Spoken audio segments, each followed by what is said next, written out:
तो एक 20 ईयर की फीमेल आती है and she was already married since 5 years, तो अराउंड उसकी 15-16 ईयर्स से मैरिज हो गई थी कि शी हैड सॉल्वड एसिड, का पूरा लिप्स, टंग, माउथ, इसोफेगस, स्टमक तक सब कुछ बर्न हो गया था. So, as gastrosurgeons, we get to see and operate upon hundreds and thousands of cases. But there are some cases that stay with you and you remember them for whole of your life because they had something different on them. And I'm going to share a case and a surgery which we had done that will certainly always stay with me. Hi everyone, I'm Dr. Shivang, a gastrosurgery resident, and welcome back to Dr. Duo.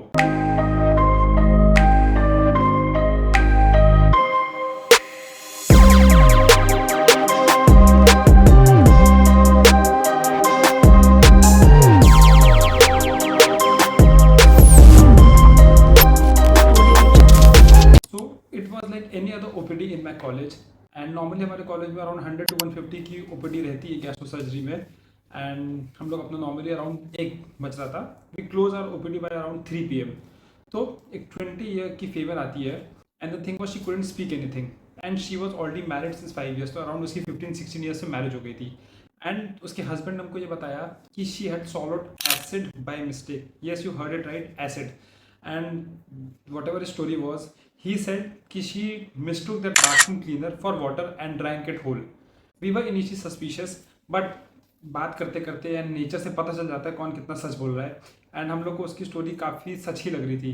So what had happened was, उसका जो water जो acid रखा रहता था bathroom वाला, वो normal Bisleri bottle में रखा था एंड बाय मिस्टेक वो वहाँ से शिफ्ट होकर किचन में आ गया था. वो काम करके आई थी. Suddenly she opened and drank it all. You can imagine what would have happened, right? These acids जो होते हैं basically coagulative type के होते हैं. They basically burn your cells and dehydrate them. So उसका पूरा lips, tongue, mouth, esophagus, stomach तक सब कुछ burn हो गया था.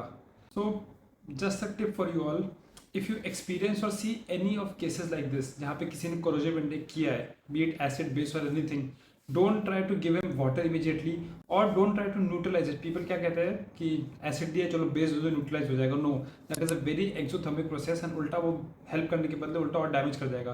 That time just take rush him off immediately to hospital and don't try to cure it yourself. हमने उसको फटाफट इमरजेंसी बेसिस पे एडमिट कर लिया, रिससिटेशन ऑल किया. She was very very lucky कि जो एसिड था that was contained till stomach only.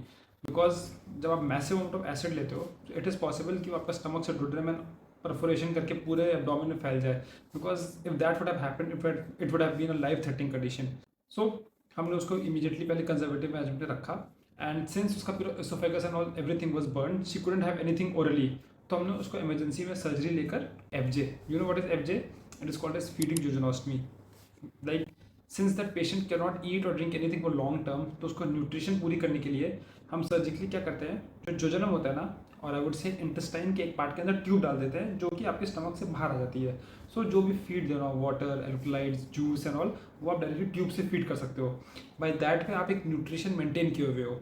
But this is temporary thing. Like ultimately you have to plan a surgery. But acute inflammation का case है या ऐसे cases में आप इमीडिएटली इतनी बड़ी सर्जरी नहीं कर सकते because surgery is also a stress factor. तो बॉडी टॉलरेट ही नहीं कर पाएगी. तो हमने उसको इसी तरह डिस्चार्ज कर दिया. अराउंड 2 months के बाद जब हमारे पास फॉलोअप में आई, then we had to plan one of the biggest surgeries we have ever seen in our residency and that was colonic conduit और colonic pull up. So I will explain you what it is. Normally क्या होता है, आपका esophagus बंद कर गया. So now you need a new way, right? एक नया रास्ता आपको बनाना होगा जिससे आपका फूड पास कर सके. सो नॉर्मली हम स्टमक को भी प्रेफर करते हैं, बट इस केस में हाँ stomach was also burned, right, as I mention before. तो हम स्टमक से इसोफेगस नहीं बना सकते थे. So next best option was colon. So obviously हमने सारा प्री ऑपरेटिव इमेजिंग, सारा वर्कअप, डिस्कशन एंड सब कुछ करने के बाद we took her on the OT table and हमने उसका राइट कोलोन को पुल अप करके we made a new oesophagus. And that was a very very nice surgery and enthralling surgery. हमारे कॉलेज में I think number of esophageal surgeries कम हुई है and that was just 3rd or 4th case in total. So that surgery lasted for around 8 to 10 hours, but it was definitely one of those surgeries जो कि which you had to put the best, right? Because उसके अंदर इतने सारे anastomosis. Imagine you have to open your abdomen, फिर थोड़ा सा thorax में भी इसके anastomosis and it will also go to your cervical region. तो आपको ट्रिपल anastomosis एक तरह से करना है. thorax में भी करना है, abdomen के अंदर भी करना है and neck वाले region में भी करना है. It is certainly a very demanding surgery, but at the end of the day we were very satisfied with it. That girl was also discharged in around 12 days and अब हमारे follow up पे आती है, she is orally allowed, वो water food सब कुछ अच्छे से खा रही है, she is totally out of danger and this was one of the most satisfying case I have ever seen till now. So that is it from my side guys.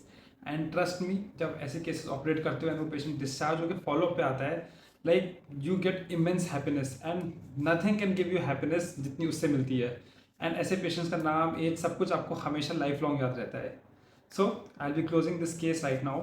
And do comment अगर आपको ऐसे और cases चाहिए, और comment और suggestions के topics पे हम वीडियोस बनाएं. Thank you so much guys, good bye.